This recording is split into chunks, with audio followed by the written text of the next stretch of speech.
Alam niyo po yung ginagawa ni ate. Yan. Yan po ay pamangkin ni tatay. Ang ginagawa niya po ay yung buho, binubutas niya yung buko hanggang doon po sa dulo. Gumawa siya ng mahaba na pang butas ng buho. Dahil dyan po siya magigib ng tubig. Ang mga kababayan po natin na mga aita sa bundok, pag magigib ng tubig, ang gamit buho. Pagka inumin, no? Ano yan, pupunuin mo ng tubig mamaya? Galing, di ba?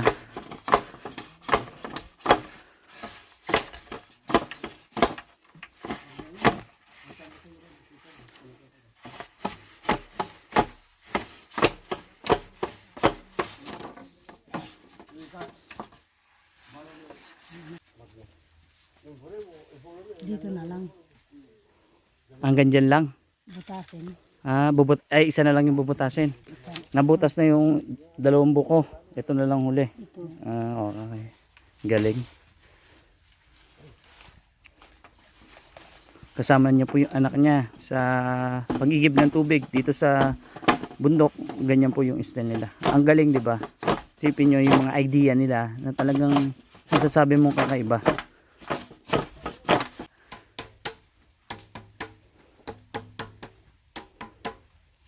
Okay na. Ngayon lalagyan natin ngayon ng tubig. Gamit naman po yung patulo.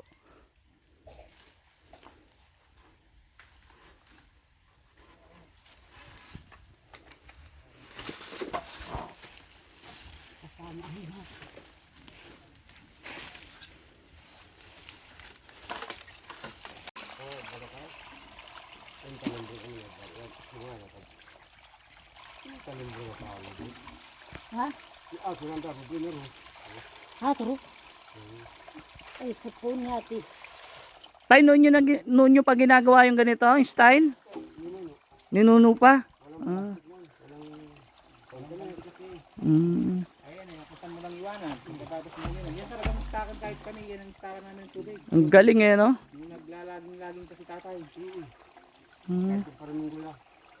Masarap pa yan kasi yung tamis niya. Yung dagtanong buho lumalabas.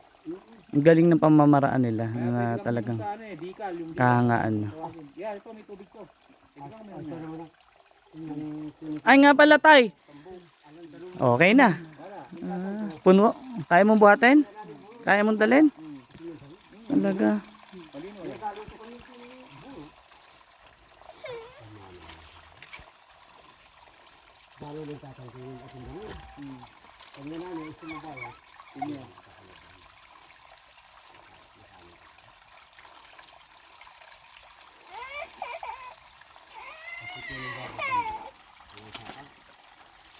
Yun pa lang.